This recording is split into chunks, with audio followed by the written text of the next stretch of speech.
Okay, so it's not. Well, let's try something else. Let's just move these down.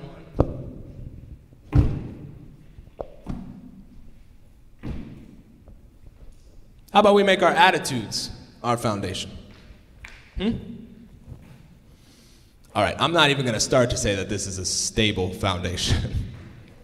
Not even going to start. I mean, come on. We've all been in that talk with our mother. Our mothers can change our attitudes quite fast. Oh, my room's fine.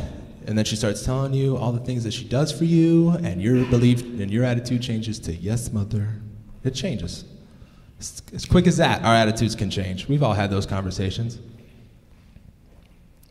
So, how is this a strong foundation at all? Our attitudes. It's not. And I could go on, move to morals, but we know our morals change too. Maybe it's a little bit harder to change our morals. Maybe we stick by them a little bit more. But they can change. They can. They're not constant. All of these can change. And if we're going to assume that this is us, then everything about us can change. And what's a foundation if it's not stable? Stability obviously means there's not going to be change. So, we know that we have this. God. God.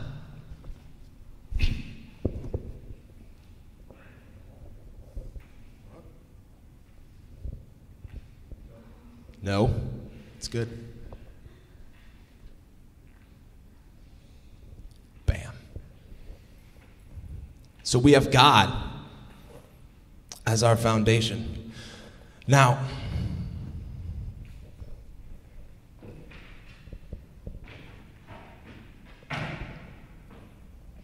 God doesn't change. God never fails. You've heard these things. Never changes, never fails, never leaves, never quits. He's steadfast. Everything. And he has everything that we need in life. You've heard that in so many other sermons. Is that not what every sermon you've heard is about? About how you need God in life and why God is important? And we know that he doesn't change. That he is the rock that, just like the definition states, determines the entire structure. So, but here's the key.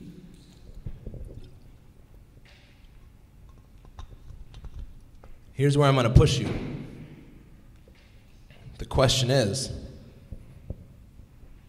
is he your cornerstone? We're going to dive into that just a little bit. Think about it. I really want you to think about this hard. Is he your cornerstone? Do you pray every time you have a tough decision to make? Do you try to be the image of God? Because if we go back to the cornerstone, it states that all other stones will be set in reference to this stone. Is that true for you? Is everything about you based off of him? Because we can even go back to what Peter said, that God is building us. If you think that you are already who you are, then you don't understand life. Because God is building us. And I will tell you from my own personal opinion, I don't know if there's any theology behind this, but that's what I believe life to be, is a building process. I mean, there's more to it, but... And I can tell you that that's not true in most of our lives. I can tell you that. that most of us live a life with Christ in it instead of Christ building it. Because I'm sure you meet plenty of people that have God, that have Christ, because Christ is with us. I'm sure you all have God. But do you let God build it? And do you let him be your foundation? So your morals, your attitudes, your beliefs, and whatever else you think makes you, is he that foundation? Does he regulate what all those are? Do you form your morals? Do you form your attitudes? Do you form your beliefs off of who he is and off of what he wants in your life? And that's the tough part. So I know a lot of you are sitting here thinking, when I put that on here, oh, I got God in my cornerstone. Talking like a hillbilly too. God is my cornerstone. Think about it. Really, really think about it. Is he the bottom? And so I want to leave this congregation with a challenge. So I want to leave you guys with a challenge. Because I want you to take something from this. What I would really absolutely love is to see people step up and create a Bible study. 1, 2, 3, 80. We don't have 80 people, but we could do it. However many it takes. Because if we want Christ to be our cornerstone, we have to know what he wants in our lives. We have to know who he is and what he wants, and there's no better way to find that out than to study his word, than to figure it out and talk about it with other people. Because that's where it comes in when most people have Christ in their lives but not building it. And a Bible study is a great start. So if you feel an urge to start a Bible study here, and I hope we can keep advertising, trying to start some Bible studies.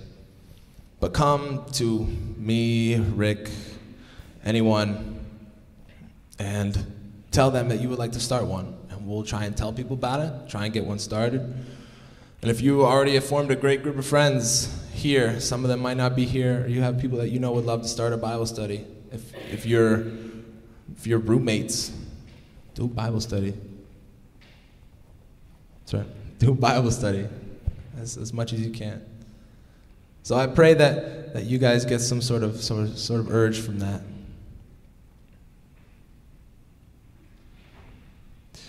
So I thank you for listening to what I have to say, and I hope that some of you start to formulate some of the things in your life more off of God and make him your cornerstone.